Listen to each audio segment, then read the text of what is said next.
kur sakė, būk originalus, nustebink mus, think out of the box, būk kažkoksai tai nestandartinis, įdomus. Tai improvizacija ir atsirado kaip priešprieša šitam gyvenimui, kaip iš pradžių daryk, paskui galvok, think inside the box, būk neįdomus, būk vidutiniškas, būk neoriginalus. Ką keisti, nes tik tai nebūti neoriginaliu, tai tada klausimas, o kokiu būti, nes vis tiek gyvenimas yra judesys ir veiksmas. Teatras yra veiksmas, bet turi būti kryptis, į ką judu. O va ta baimė susimauti mus sustingdo viename taške.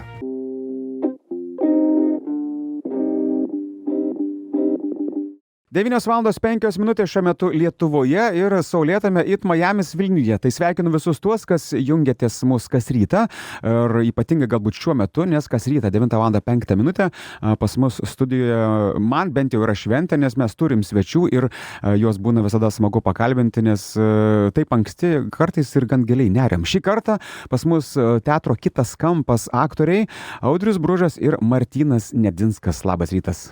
Labas rytas. Labas rytas visiems. Abu čia registruojasi balsais. Man atrodo, nesunku atpažinti, kuris. Visą laiką mėgstu pradėti nuo šito klausimo. Jūs ryto ar labiau naktiniai žmonės esat? Aš ryto. Aš naktinis. Rimtai naktinis? Pavėlavau aš. Jo, kas yra labai įdomu, nes Martynas tikrai atrodė, kad atsibūdęs jau seniausiai, mankštelės padarytos, gal net pažvejota jau šį rytą. Aš tikrai atsibūdęs labai anksti šį rytą, bet aš mieliau vakarais gyvenu, mano aktyviausias laikas yra vakaras, naktis, tai ryte labiau miegu. Man visiškai rytas, aš ryte atsikeliu ir dabar šiek tiek buvau išvykęs, kur ten 6 valandų laiko skirtumas yra, tai šiek tiek reikėjo čia adaptuotis, bet šiaip aš kokį jau 7 valandą būnu atsikėlęs ir, nežinau, kartais šiaip aš būnu atsikėliu kažkaip naktį, ką nors paveikiu, tada vėl nueinu miegoti, tai iš ryto atsikėliu vėl, bet ryte man tai patinka kažkaip labai mintys gaivios ir labai produktyvu, tai šviežias toksai. Jo, ir kūryba tikrai eina, mes ir kalbėjom su Martynu, kad aš čia bandau dabar irgi integruoti savo dienoje, pavyzdžiui, savaitgalį įsikelti anksčiau, tai šį savaitgalį sekmadienį buvau 9 valandą ryto sostinės centre Senamiesty. Toks, sakau, kinas aplinkui vyksta, ten po 2 žmonės kažkas vaikšto, ten kažkaip paukščiukai skraido, ten kažkas kažkur pravažiuoja, kažką daro, tikrai labai žavu. Kažkas tai ruošiasi, šluoja. Taip, arba atvažiuoja štai po vestuvių susirinkti dekoracijų, reiškia, tokie keisti, tokie procesai labai įdomus vyksta. Labai džiugu. Jūsų teatro sezonas yra 18, bet tai turiu draugystę tikrai gerokai ilgiau tęsis. Ar aš čia klystu dabar? Klystu. Tai taisykit mane dabar, kiek laiko jūs pažįstami? Kadangi mes su Martynu konkrečiai, tai būtent mes teatre Kitas kampas ir susipažinom. Ir pradėjom bendrauti. Anksčiau. Anksčiau Mažajam teatre vis tiek kartu dirbome. Jo, Mažajam teatre, bet ten vis tiek, reiškia, jo kolega ir kursiokas Kirilas Glušajevas, tai jie kaip bičiuliai, mes kaip pažintis tai vyko, mes nebuvom, kad nematė vienas kito, bet tas visas kelias kūrybinis, darbinis, tai vis tiek prasidėjo Kitam kampe, nes mes kažkaip Mažajam teatre bendrų spektaklių neturėjom. Turėjom bendrus vakarėlius. Čia svarbi dalis yra prie spektaklius, taip? Savo laiku tai buvo gal vienas svarbiausių. Čia net ne tai, kad svarbi. Jo, kai sako spektaklį pastatė, tai čia dažniausiai apie tai yra, apie šitą, man atrodo, etapą kalbama, nes po to, kas jau ten scenoje, ne? Taip, kas po premjeros vyksta. Premjeros, prieš premjeras, iš vis tikrai 18 metų, tai tokia kaip pilnametystė žmogui, kuris arba bent jau labai rimtą etapą praėjęs, būna baigęs. Šį temą nukreipė, ačiū tau. Būna baigęs mokyklą, jis jau, reiškia, daro pasirinkimus, ar stos į universitetą, ar dabar ganėtinai dažnai girdžiu, būna žmonės nori pasidaryti, neturi kažkokį terminą, ten tą metų pertrauką tokia, kaip jis vadinasi, nežinot, Būdavo akademinės atostogos, bet yra kitas, žinot. Ne, čia tas šilaikiškas yra labai dabar kažkoks. Nėštumo atostogos. Čia gyvenimiškas dėl demografijos, kad būtų gerai viskas. Šiaip 18 metų sunku biškį netgi ir suvokti. Mes kai pradėjome, tai tie gimė žmonės, tai dabar jau yra pilnamečiai su pasu, reiškia, banko kortelėmis ir visomis teisėmis, kaip piliečiai. Arba kai kurie pasėjo, taip ateini į spektaklį, žvilgtelni į žiūrovą, kažkaip lyg ir senstelės, žvilgtelni į veidrodį, lyg ir senstelės, tada kažkaip ir pradedėjau suvesti visus dalykus, kad, na, man 47 metai, iš 50, dar 3 metai, man 50 metų, tai čia jau bilin kiek iš tikrųjų, pakankamai daug. Šiaip sakyčiau, Ridos prisuktai yra. romantizmo epochoje tai jau 40 sakydavo ten senas ir šiaip net ir mirdavo jau žmonės. Tai pamačius žiūrovą, tikrai, kaip Martynas sako, supranti, kad laiko, bet kiek praėjo ir tikrai kažkas gimė, o dabar jau eis į universitetą. Kažkas tik tai gimė, o mes jau buvom su Pagauk kampu užbaigę televizinį projektą ir pradėjom kito kampo viso teatro, reiškia, kelią. Tai tu, Audriau, esi nuo pat pradžių projekte ir dabar renkatės tokius naujus žmonės. Ar yra kažkoks iniciacijos procesas, ar yra kažkokios taisyklės, kur pasakoma, mes čia darom šitaip, pas mus čia yra, nes kitas kampas yra tam tikrai kaip ir institucija truputį tapęs, man atrodytų reikalas, nes į jį daug kas lygiuojasi. Tai labai gerai, nes, nežinau, gal toks galima lygiuotis į kažkokius tam tikrus standartus, ar tai būtų dizaine, ar tai būtų, nežinau, galim lygiuotis į gražų parką kažkokį, sakyti, va ten, va toks geras, gražus parkas, arba į elgsenas tam tikras, galim lygiuotis į moralinės nuostatas, normas tam tikras. Tai mūsų tikslas visą laiką buvo profesionalumas. Mes profesionalūs aktoriai, kitą kampą, reiškia, ir pradėjo tik tai profesionalūs aktoriai kurti iki šio momento, iki šio sezono Kirilas Glušajevas, Martynas šalia, su kuriuo čia esam mes esam 3, tie reiškia kūrėjai teatro. Ir mes nustatėjom tos standartus profesionalumo. Tai pagrindinis dalykas tai profesionalumas. O jeigu čia šitoje temoje įsiplėsim, kas tas profesionalumas, ten reakcija, dramaturgijos nuovoka, suvokimas, gebėjimas keisti emocinės būsenas, sužadinti jos žiūrovus ir taip toliau, nuovokiai, sąmoningai, o nestichiškai kaip išbėgu į aikštelę ir kažkoksai emocijose, ten tokiose frustracijose, bet fainai būti, tai čia mėgėjams yra, o profesionalai, negalėtų būti kažkaip tai, sakykime... Pasakyti, dar svarbus labai yra sugebėjimas susimaut ir iš to susimovimo padaryti dar, kad tai yra, kažkokia vertybė. Džiaugsmas, juokas, reiškia, pačiam neįsitempt, nepradėti ant savęs kankinti žiūrovo akivaizdoje, bet susimovus dar iš to padaryti šventę. Jeigu įsitempti, tai tada bent jau svarbu, kad atrodytų, kad neįsitempęs. Aš vis laiką įsitempęs. Ne, aš visą laiką. Bet dažnai gal. Man patikdavo Kirilas kažkaip, jis visą laiką sakydavo, nuo pat pradžių kažkaip, aš netikiu, kad žmogus gali nesijaudinti. Aš manau, kiekvienas savaip mes jaudinamės, nes jaudulys tai vis tiek sukuria cirkuliaciją tam tikrą, nežinau, kraujotaką, mobilizaciją, nuovoką, greitį, kažkaip tai toksai mobilizuoja labai. Bet man tas visą laiką jaudulys būdavo labai toksai, o Kirilas sakydavo, sakau, Kiril, tu jaudinėsi? Jis sakydavo, ne, aš nesijaudinu, sakydavo, man azartas. Jis tokį pavertęs į žodį azartas. Tai gal tikrai labai geras tas ir aš kartais bandau apie tai ir galvoti, kad profesionalui jaudulys neturi trukdyti. Tai čia tiesiog esminis gal dalykas, kaip tu besijaudintumai. Jo, ir tas mitas yra, jeigu tu nebesijaudini, tai neik į sceną čia yra visiška nesąmonė, nes tada, kai tu nebesijaudini, man atrodo, tada atsiranda vieni iš gyviausių, atviriausių, lengviausių darbų, profesionaliausių, įdomiausių, kūrybiškiausių, nes prastas jaudulys jisai užgožia labai daug, ypač improvizacijoje, kai turi būti labai laisvas protas, viskas, greitis, reakcija. Tai... Martynas pasakė, prastas jaudulys, aš kažkaip, nes jaudintis reiškia tau rūpi. Bet prastas jaudulys, tai reiškia, aš savo rūpiu prieš žiūrovą, kaip išrodysiu ir kas aš čia toksai, todėl aš bijosiu susimauti ir taip toliau. Nes prisimsiu atsakomybę. Tai va čia ir bus prastas jaudulys, nes apie save, o ne apie tai, ką sukuriu ir apie tai, kaip mes sužaidžiam ir ką mes duodam žiūrovui ir kaip mes tai modeliuojam, kaip mes gidaujam, tampam gidais žiūrovo vaizduotės.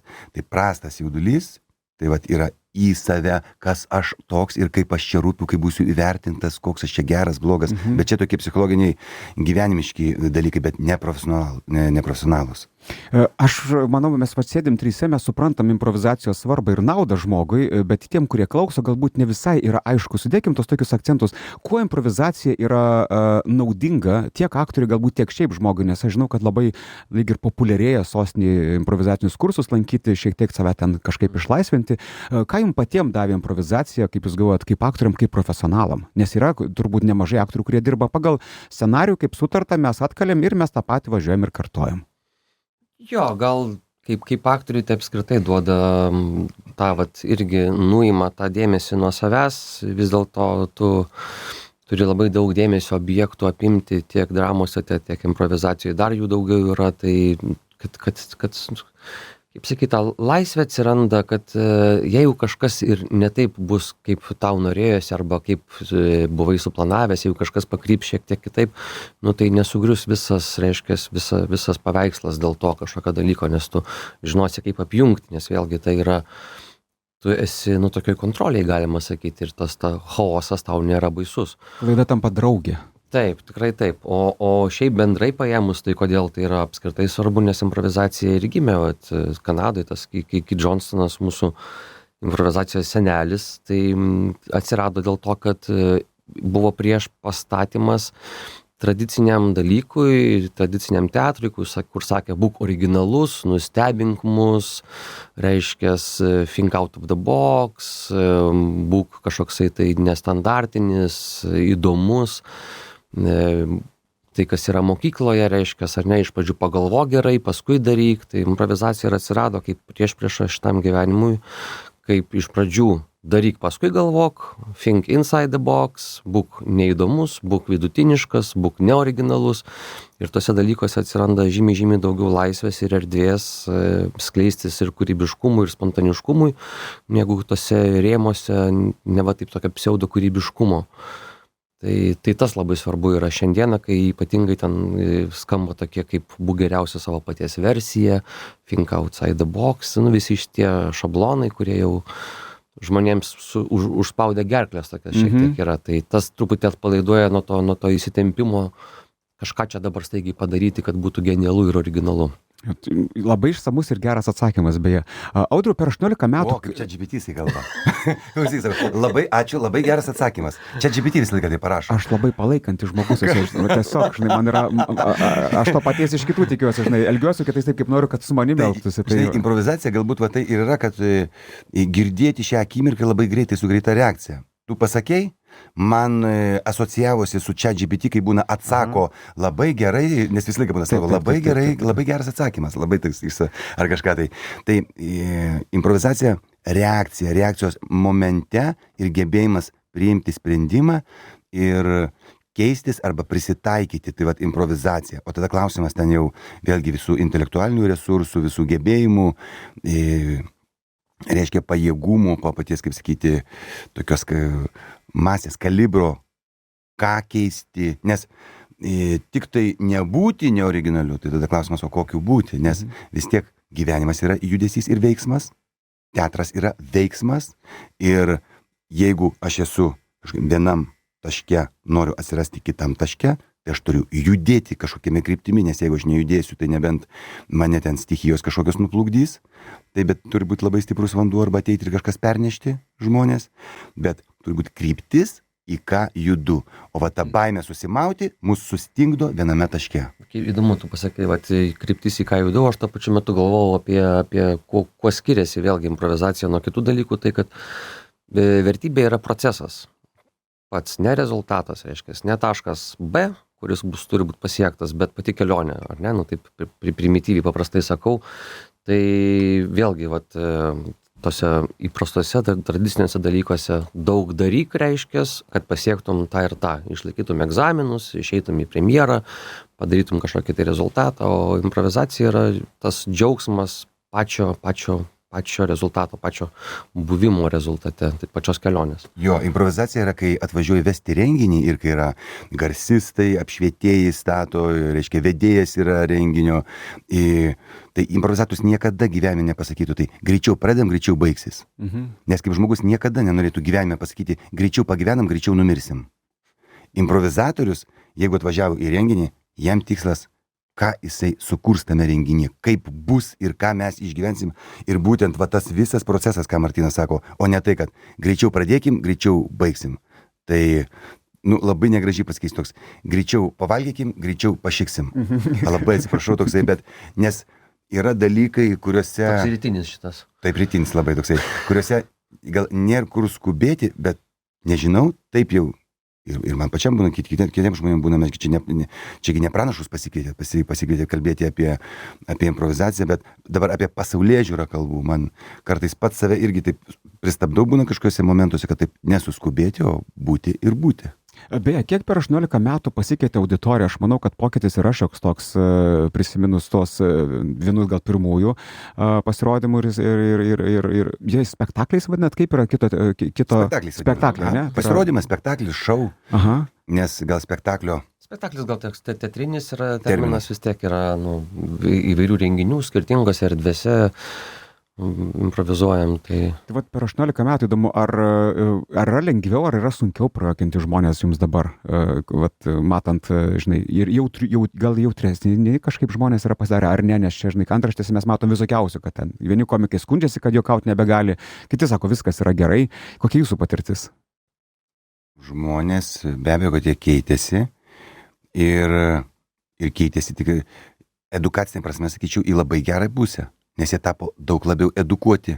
Jie supranta, į ką ateina, jie kaip maistas, jisai gali būti ten, sakykime, tu valgai, ką gauni, kai nežinai pasirinkimo, bet gali pradėti suprasti, kas yra ten vidutiniškai keptas steikas, gerai keptas, pusžalis ten steikas ir taip toliau. Ten galim vartoti lietuviškus žodžius, galim vartoti angliškus žodžius apibūdinimui šitam dalykui. O galų gale geras tunas, suši visokie ar taip toliau, kažkokie subtilybės. Čia galėtų Martynas daug pripasakoti įvairiausių dalykų, prieskonius, labai mėgsta gaminti, labai skaniai gamina, gurmaniškai labai, taip sakyčiau, juvelyriškai. Tai va, kas nežinojo, tai Martynas nuostabiai skaniai gamina. Taip ir žiūrovas, jisai tapo labiau gurmanišką pasirinkimais, jisai nebėra, kad maistas, ką įdėjo į lėkštę tenai. Ir tas mums labai gerai, nes jisai identifikuoja ir būtent, nes nėra tikslo, kad žiūrovas būtų lengvas ar sunkus, mums kiekvienas išėjimas į sceną yra kaip tam tikros varžybos, kaip čempionatas, kaip olimpiada, sužaisti ir laimėti, o pergalė tai yra gyvybė, gyvastis, kuri susijungia ir įvyksta spektaklis, pasirodymas susijungia su publika ir gyvastis. Ir ar juokiasi, ar kikena, ar žvengia, ar plyšta, ar sproksta. Kiekvienas būna tas gyvas organizmas kitas, bet svarbu, kad būtų gyvastis, gyvybė. Tai publika labai stipriai edukavusis, nes jinai pažįsta šitą žanrą, žino, pradeda supranta ir taip toliau ir jau žino, į ką ateina. Beje, kiek yra svarbu vieniems kitus pažinoti aktoriams improvizuojant, ar kaip tik galbūt yra geriau, kai esi su nepažįstamu žmogum? Kiek tas draugystės faktorius čia žaidžia? Norint, kad tai būtų sėkminga, kad tai nustebintų ir jūs patį, ir žiūrovą. Man atrodo, kad tai verta. Čia kartais galim labai gerai taip pasižiūrėti, gal irgi tokius gamtos dėsnius. Vis tiek mes gyvi sutverimai, kiek be būtum pažengę psichologiškai, raidoje, filosofijoje ir taip toliau, bet toks būna, kaip reikia katinam apsivastinėti, toks vis tiek jie toks, arba ten gyvūnam jie tokie apsižiūrinėti, nes nenori pasąmoniniam lygmenį, gali būti ir nepasitikėjimo, ir tokių įvairiausių kažkokių kibirkščių, savisaugos nepažįstant ar nepasitikint, nes vienas svarbiausių dalykų tai yra partnerystėje pasitikėjimas. Pasitikėjimas ir pasitikėjimas ne tik, kad aš jo pasitikiu, jis manęs ten, nežinau, neprimuš, nepakiškojos tenai, tai pasitikėjimas, profesionalus pasitikėjimas. Improvizacija grįsta tokiais provokatyviais dalykais, visą laiką provokacija iš esmės, visą laiką provokuoji savo partnerį vienu ar kitokiu būdu, tai Tai tas pažinojimas, jisai atveria dar ir kitus visai klodus, nesgi ir žinodamas silpnasias kolegos vietas, kaip tik tyčia tenais provokuoji jį atsiverti. Tai iš to atsiranda dar toksai ir vidinis, toksai inside daug visokių dalykų, būnant ant scenos, kas dar yra irgi žavu. Jo, ir turi būti būtent tas veiksmas tarpusavį, turi būti kūrybinė kova, sparingas turi būti. Neįdomu dabar McGregoro varžybos, kai buvo. Visiškai, nes šou, kai daro prieš varžybas, ten suprantama ta dalis, bet paskutinės dabar, kur įvyko varžybos, neįdomu, tai reikėjo tai sparingo. Sparingo nori. O toksai, jeigu čia yra biznis, tik tai padaryti biznį, ten kažkas tai ten iš biznio pusės gal ten patenkinti, sakykim, bet žiūrovui tai nieko nebuvo.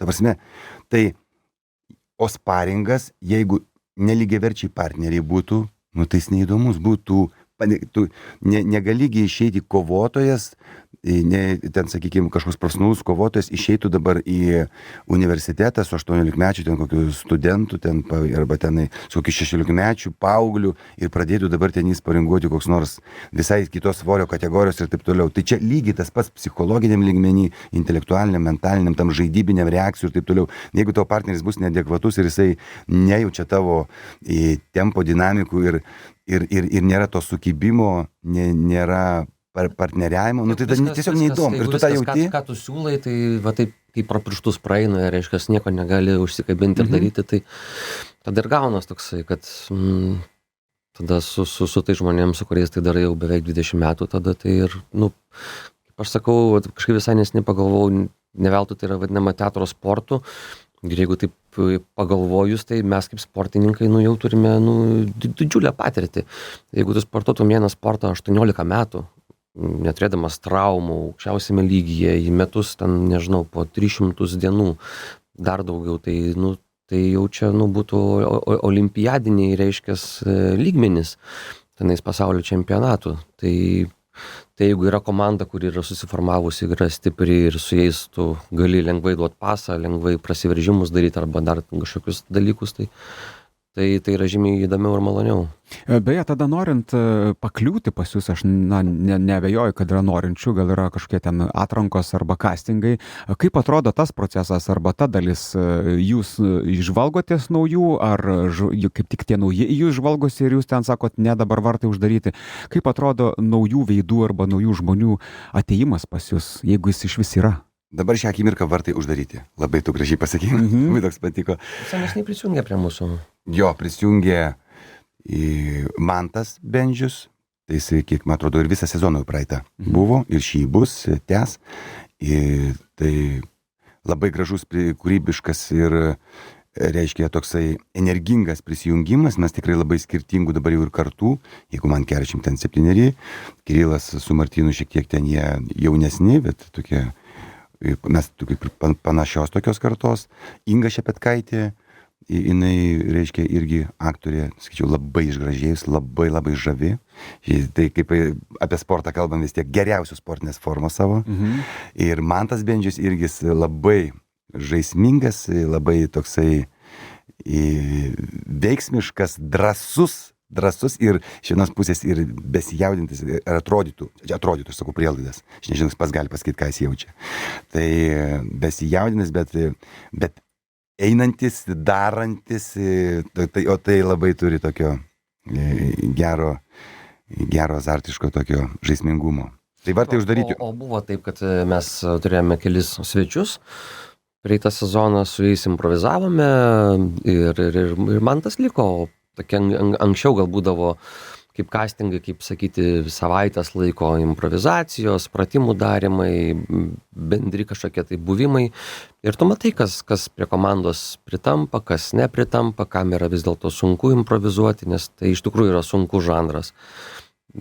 Tas lengvumas jis yra labai sunkiai pasiekiamas. Tai iškart labai matosi, kuris žmogus leidžia savo nuklysti, duriniuoti, atrodyti kvailesniu negu yra, o kuris labai už toksai savęs laikosi įsikibęs tvirtai kaip kažkokio tokio apsauginio, reiškia, sluoksnio. Ar visi gali improvizuoti? Visi gali žaisti krepšinį ir visi gali improvizuoti.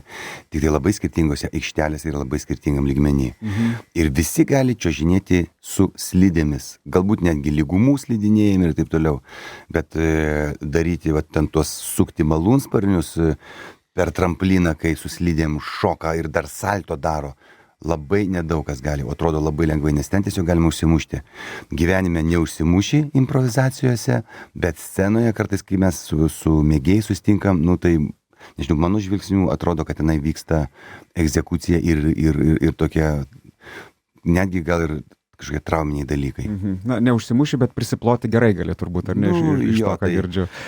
Toksai neverta gal. Ir mes vis bandydom, ką sakė ten Martynas, bet paskui gal tiek irgi pamatėm pagal reikalavimus, matom, kad mes tokie gulintys pardom paskui. Tai kam to reikia?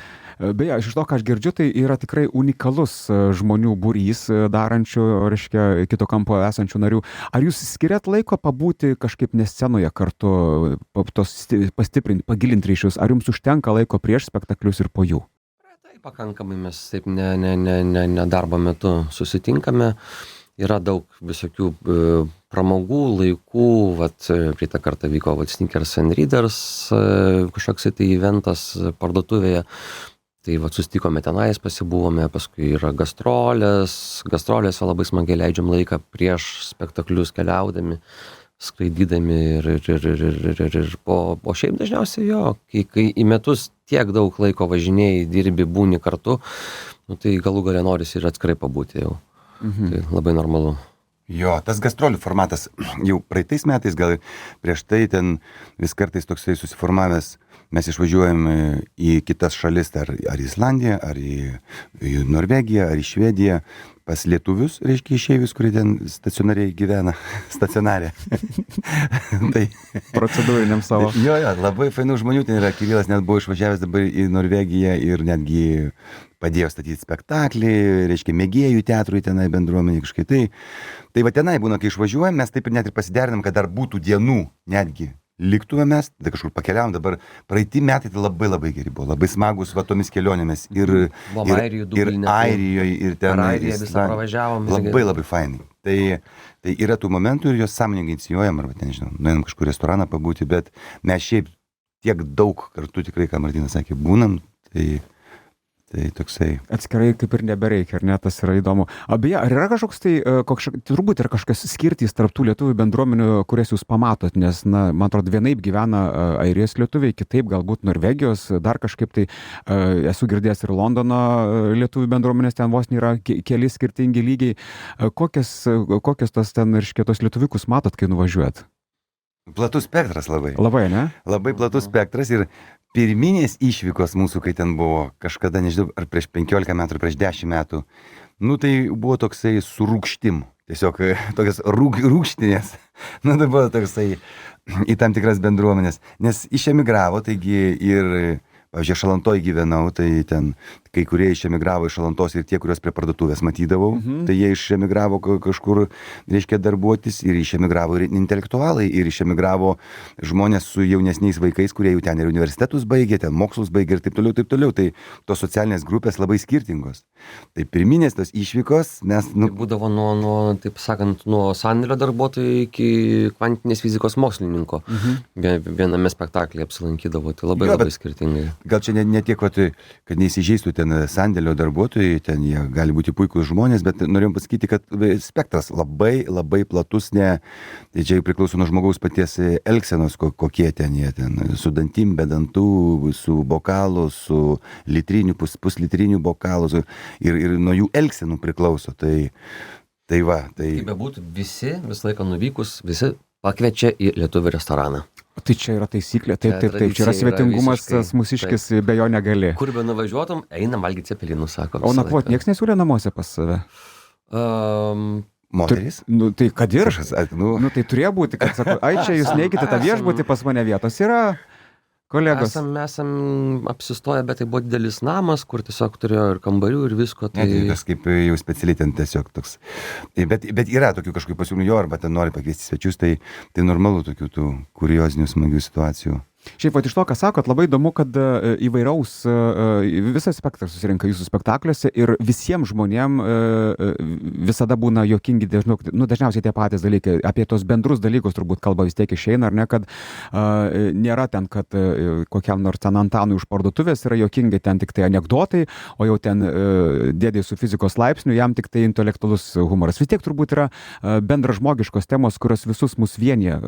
Gal kažkokios, nežinau, turi trejetuką, kas veikia visada. Juokinga yra tai, kas gimsta tarp žiūrovo susitarimo ir aktorių išpildymo, nes vis tiek tai yra toksai interaktyvus dalykas ir jiems juokinga yra tai, kad ką jie pasiūlė arba kas iš žiūrovų pusės atėjo kaip iššūkis aktoriams, staiga aktoriai ne tik, kad išpildė iššūkį, o dar iššūkį pavertė papildomai apipaišytų, apdarytų ir tas netikėtumas jos dažniausiai ir taip pradžiugina ir tas juokas dažniausiai toks būna ne kažkoks toks ne pavydus, ne paniekos, bet džiaugsmo juokas, toks sprokstantis. Tai tas labiausiai veikia, kaip sako, juokinga yra tiesa.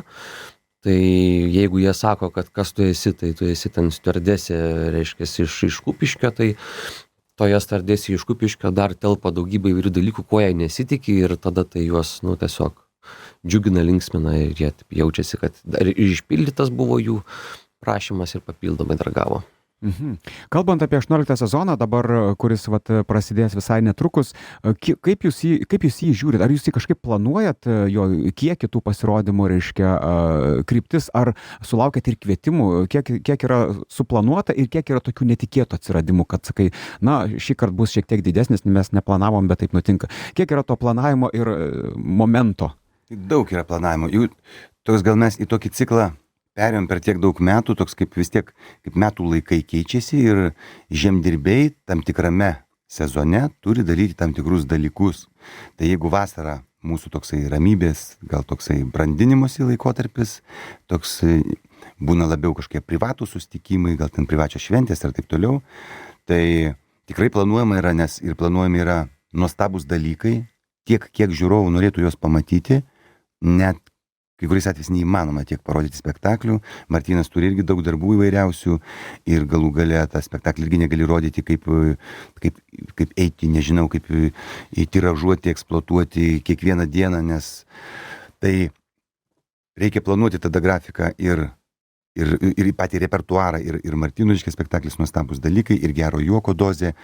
Tai daug mes turim spektaklių, daug jų įplanuojam patys sąmoningai, tai reiškia teatro direkcija tai daro, Brigita, mūsų teatro direktorė, organizuoja, derina grafikus, derina sales, taip pat tada dar paraleliai, jeigu kažkokios gastrolės, galbūt kažkokie festivaliai pakviečia, galbūt tam tikros bendruomenės ir Lietuvoje pakviečia, tai reikia... Renginiai, įdomieji dalykai, tai yra į priekį numatyta tikrai nemažai visko, bet gyvenant, jeigu jie atsiranda papildomai irgi visą laiką. Žmonės domisi, prašo, ar gali ten atvykti, ar gali gal ten atvykti. Toks visą laiką išlenda staiga. Atviri, tas yra labai įdomu. Beje, šiais laikais dabar yra populiaru grąžinti dalykus, kurie buvo smagus kažkada. Gal yra kokių nors bandymų arba buvę bandymų grąžinti Pagauk kampą į televizijos eterį, nes visi, yra karta žmonių užaugusių su ta laida, labai stiprų įspūdį padarė. Ar buvo kažkokių tokių, ar yra, ar galbūt vis dar plevena ore? Įdomu, kaip šitas klausimas. Mums kažkaip tokio poreikio net nebuvo, gal mūsų, reiškia, kolektyvui. Man asmeniškai, kadangi aš pats dalyvavęs Pagauk kampe ir dabar dar buvo LRT ten, reiškia, jubiliejus, tai tam tikros buvo prisimintos laidos, ten suburti kolektyvai ir mes su Pagauk kampu buvom susitikę, keletą žaidimų padarėm improvizacinių ir juos ten ištransliavo, tai reiškia, jubiliejaus proga LRT. Tai būtų gal įdomu, tokį kaip sugrąžinti ir manau žiūrovams ten sentimentai tikrai būtų įdomu, iš prodiuserinės pusės, bet iš kūrybinės pusės, nežinau, net ir man asmeniškai nėra, kad kažko trūktų, nesakau, kad neįdomu, bet nėra, kad trūktų, nes mes pilnai realizuojam su kitu kampu, su mūsų kolektyvu viską, ką mes norim, ką mastom, ką dėliojam ir dar kai kur ir laiko pritrūkstam. O dabar jau, kai tiek daug metų praėjo, jau ir 20, jau nežinau, 4 ar čia kiek tų metų praėjo nuo Pagauk kampo pirmo išėjimo į eterį, tai be abejo būtų įdomu tokie jau kaip dinozaurai tokie sugrįžta, tokie kaip rondo. Tokie kaip rondo, atrodo, jie 100 metų gyvena. Tai labai įdomu ir vis gyvena, ir vis dainuoja, ir vis gyvena, ir dainuoja. Jau kažkokiu momentu buvo keista, prieš 20 metų buvo keista, kaip čia tie rondo, paskui jau tada jau eina laikas, jau gal nekeista, tada vėl keista, ir toliau jie atrodo, vienaip ar kitaip tikrai, ar Jordana, ar Rondo, jie, legendos iš tikrųjų Lietuvos estrados yra. Jo, ir tas yra žavu, kad jie dar nedarė atsisveikinimų turo, kur ne vieno nebuvo, kur tokiu būdu. Todėl, kad adekvačiausi. Tai va, nesakyčiau, toks neadekvatus su atsisveikinimo turais, nes jie adekvatus estrados vilkai yra, vilkai ir divos ir taip toliau, ir estrados karalienė. Atsisveikinti neskuba. O kam čia atsisveikinti, jeigu kam tau atsisveikinti, tai čia kažkoks toksai triukas, bet jie gal net labiau, triukelis, jeigu tai. Ir atsveikina paskui ten 5 kartus ar kažkaip. Vienas iš tų. Beje, manau, įdomus momentas, kad jūsų pasirodymuose žmonės labai aktyviai yra įtraukiami siūlyti dalykus. Kiek aktualios atsispindi tame, ką jie siūlo? Aš manau, kad tai yra tikrai neblogas veidrodis. Jūs tikrai pamatot, apie ką tie žmonės visur. Apie 70%. Ar ne? Iš esmės būna. Labai daug. Va. Aktualios. Mes šiaip prieš spektaklį dažnai pasakom, kad prašytumėme tam tikrų temų išvengti, neimti jų, gerbent asmenis, asmenų grupės, dar kažką, tai toks būna visą laiką draugiškas susitarimas su žiūrovai sudaromas, kad neperėtų kažkokias tai patyčias, vis dėlto čia ne stand-upas ar kitokia truputėlį humoro forma yra. Tai. Bet jo, kas vyksta viešoje erdvėje, tai visą laiką yra noras žmogus, kad pamatytų kažkokią ar tai karikatūrą, ar parodiją to. Išgyventi tai ant scenos, ar ne? Nes man atrodo, improvizacija didžioji dalis jos nutinka galvoje, nes tas vaizdinys, kurį tu kuri, man pačiam yra buvę ne vieną kartą, kai stebiu, atrodo, aš norėčiau pamatyti dabar kino siužetą su šito, ką jie čia vaidina, būtų labai įdomu, bet tai yra visą laiką prasukama kiekvieno žmogaus galvoje. Turbūt ir o jūs beje skiriat laiko pabendrauti su publika po renginio, čia dabar populiarėja šitas formatas, ar pas jūs nutiko, užsidarė, viskas? Nebent, reiškia, su užsienio lietuviais, kai būnam gastrolės, tai taip, nes tai būna ir teatre, tada susirenka ir daugiau žmonių, ir jeigu jiems įdomu, tai ir mums irgi tikrai įdomu, bet šiaip tai Lietuvoje nelabai.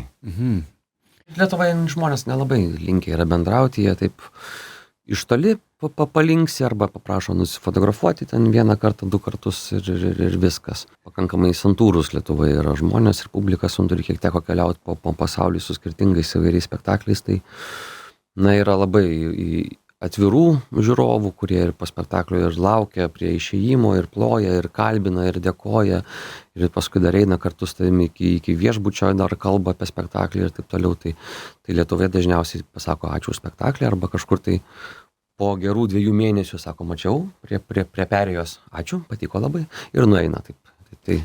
Nes va čia įdomu tas grįžtamasis ryšys, nes turbūt, sakau, yra nemažai žmonių jau augančių su tuo, ką jūs darote, yra daug kam įstrigę dalykai, yra galbūt mėgstamiausi kažkokie kažkada nutikę dalykai, dar gal iš tų laikų, kai būdavo filmuojama arba rodoma, tai būna tokių bandymų kažką tokio pakartoti, reiškia, kad žmonės ten, jūs jau girdėjot šitą ir vėl jie tą patį siūlo, reiškia, tą patį situaciją arba tie patys veikėjai.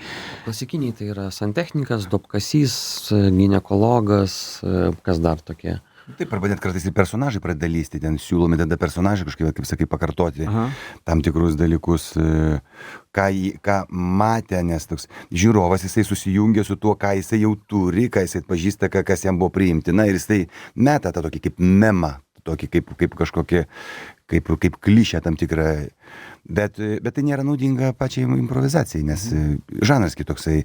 Žanras yra sukurti iš nieko, iš vieno taško, taškuoti ir iš to daug taškų pritaškuoji ir žiūrėjau, opa, ir gausi paveikslas, kaip iš pikselių tam tikrų, o ne iš karto jau iš paveikslų konkrečių daryti kažkokį koliažą ir ten žaisti. Tai improvizacija turi parodinių žanro tam tikro, galima kažkur tai kartais įtraukti ir aktualės, ir mes tą kartais darom ir taip toliau, bet tai nėra pagrindinis dalykas, kaip ten stand-up comedy arba kaip pokalbių laidos, kaip ten visokie formatai, kur ten žmonės susitinka, ten geria, valgo, filmuomi ten 2 ten šneka ar 3 ten, tai ten skirtingi tiesiog formatai, skirtingos žaidimų taisyklės, o kartais būna norisi toks viską suplakt į vieną. Ir gal, bet tai mūsų... Aš atsimenu, kai tu darydavai ramą kilogramą, tai nemažai būdavo pasiūlymų. Taip. Kad ramas kilogramas. Jo, labai dažnai. O nereikia čia visko suplakti vieną, nu, jeigu tu atėjai į japonišką ten restoraną, ar ten kažkokį sushi, nu, kiesiai, jeigu dar šaltibarščius piltų, jeigu dar tada kažkaip cepeliną ten neštų, o tada dar sakytų, dar steiko turim, o tada dar pasidėtų rameną, ir ten kažkaip prasidėtų, ir taip toliau ten, tai improvizacija konkretus žaidimas, konkretus žanras, ar tai, nes aikštelių yra daug, ledo ritulis, krepšinis, futbolas, nežinau, šokio aikštelės, ten sportinių šokių, visur aikštelės, visur jos panašios aikštelės, bet visur labai skirtingos. Bet tu vis kažkaip tą maistą trauki į mūsų pokalbį. Anksti ryte, tai gal nevalgęs. Nepusryčiavęs, ne? Vienas dalykas, aš visai mielai pavalgyčiau, o gal, pavyzdžiui, su Martynui papusryčiausim iš karto dabar. Aš vis girdžiu, tai steikai kaip leitmotyvas eina. Čia Gedimino prospekte tikrai yra kur. Beje, jau taip prie paskutinių klausimų artėjom. Man dar įdomu sužinoti, per 18 metų tikrai yra turbūt buvę ir tų kalnelių, bet ir duobių. Ar yra kažkokios taisyklės arba kažkokios nerašytos galbūt taisyklės, kaip jūs tos sunkesnius etapus išvažiuojat? Ką jūs darot arba galbūt kažko nedarot? Kaip išlaikyti tą gyvybę toliau? Nu, buvo tikrai įvairių ten tų etapų ir tokių gal atrodo jau viskas gal kaip ir išsemta, išdžiūvę ir tokie, bet vat, tik palaistai tą žemę, žiūrėk, ir vėl žaliuoja. Tada klausimas, kuo laistom? Klausimas tada, kuo laistom? Laistom gal, nežinau, kiekvienas individualiai galėtų pasakyti. Aš asmeniškai tai, man vis dar įdomu ir vis tiek yra žaismės, yra netikėtumų ir yra gyvybės. Ir nepaisant to, kad gali labai daug kas kaip ir tarsi kartotis, bet ir maistą mes valgom kiekvieną dieną. Ir prabundam. ir prabundam. Kažkas tai kavą geria, kažkas arbatą, kažkas tai užsipila dribsnius kiekvieną dieną. Tada klausimas, kiek vis dar sugebam tą daryti su malonumu. Kitas labai net gal geria kavą ir verkia, nes labai liūdna gal žmogui ir jisai gal ten kažkoks depresuoja, kažkokios nuotaikos, kitam jau neša gal kavą ir arbatą, ne todėl, kad tai romantiška, bet jis jau iš lovos negali pakilti žmogus, jis jau nebeturi ne tai, kad jėgų fizinių, bet gal kažkokių tokių dvasiškai palūžęs kažkokiame etape. Tai va šitą dvasią ir šitą visą kūrybinę mes patys turim savyje inspiruoti, inicijuoti, kiekvienas individualiai, nu ir tada bendrai sujungiam, susikalibruojam. Man gera keltis. Šiandieną netgi aš biškį vėlavau, tai vėlavau todėl, kad kamštis toks susidarė, turėjau taip šaut labai, toks pagal taisyklės, tai toks pro šoną, tada taip, apsakau, turėjau improvizuoti, tai... Jo, kažkaip jeigu teikia malonumą, tai kodėl to nedaryti, jeigu vis dėlto yra tai gera. Nes mes tiek prisijuokėme, būdami kartu, kad tiek vitaminų prisigamina, tiek geros nuotaikos, reiškia, toks išeini, net atsigavęs kažkoks toks įkvėpęs, besišypsantis, nes tikrai yra tokių darbų, kur tikrai yra labai sunku prisivers save daryti tai. Bet reikia, vis tiek darai, reiškia, tokios valios visą kitą, o čia tokia kaip į šventę eini.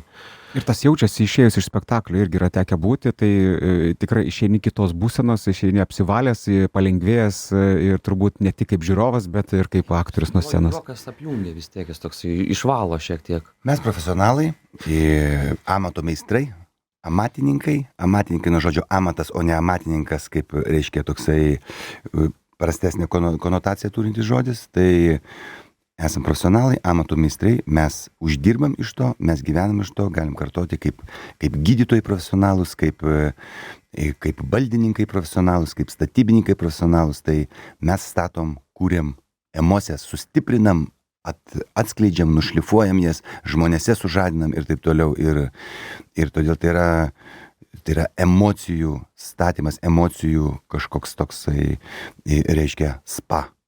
Tai, mėlyjeji, kviečiam ir jūs šiais metais galbūt vėl atrasti ir sudalyvauti bent viename iš Teatro Kitas kampas pasirodymų. Jau 18 sezonas, improvizuojam jau labai seniai, vadinasi šių metų šūkis. Labai toks jau, žinai, atrodo lyg pensijos laukiam. Taip, labai juokingas. Iš vienos pusės taip toks galėtų ir kažkokiu senų kilimų toksai dvelgti. Bet va čia yra esminis dalykas atskirti kilimą tikrą, kuris yra iš geros Vilnos, tenai iš rytų, kažkur tai reiškia rytų šalių, ar ten kokio nors ten iš Tuniso, ar kuriame gali būti ir šilko, ir nepainioti su kažkokiu suprastu sintetiniu kilimu. Tai va čia ir yra jau pustoniai. Tai čia toks kaip senas geras kilimas, bet kokybiškas Vilnos šilko. Pavyzdys toksai, va, Audris šiandien tokį maisto leitmotyvą reiškia įvedė, tai ateinant į gerą restoraną, jį vat pasitinka padavėjas, kuris dirba jau tikrai labai seniai savo darbą, jisai išmano, reiškia, kaip įpilt vyno, kaip paduoti meniu, kaip atnešti, kaip pristatyti, kokios yra dienos, reiškia, patiekalai, meniu, tu toksai įtraukia tave į visą tą ceremonialą ir tuos ritualus, tada ir tau ir skanu ir valgyti, ir tu jautiesi kažkoks pastebėtas, ypatingas, va, būna kartais ateini nusipirk kavos ir reiškia, būsima dizainerė, bet dirbanti dar ilgai kavinėje. Neaptarnauja tavęs, vat nesijauti aptarnautas. Šemina visą laiką sako, tai ko norėsit. Nu ir tada taip gaunasi, kad, vat. O va tuo pirmu atveju, ką Martinas pasakojo, saugiai jautiesi ir tavimi pasirūpinta kažkaip. Ir arbatpinigių tada negaila palikti. O tai rūgščiai minai, tai kažkaip tai norisi toliau prisijungti prie tos kažkokios rūgšties ir vėlgi rūgštį pilti. Bet čia jau, kaip sakyti, manau, verta suprasti tikrai, kad nėra lengva ir tada gal labiau šarmo kažkokią pačiam nusišypsoti. Tai, mėly, jeigu norite, kad jūs pagaliau kažkas kokybiškai aptarnautų, Teatras Kitas kampas kviečia į savuosius pasirodymus. Jų visą repertuarą galite rasti jų svetainėje kitaskampas.lt, o šį rytą pas mus svečiavosi Martynas Nedzinskas ir Audrius Bružas. Mėly, labai dėkoju už laiką skirtą mums. Ačiū labai, kad pasikvietėt. Buvo labai šiltas, jaukus, geras pokalbis.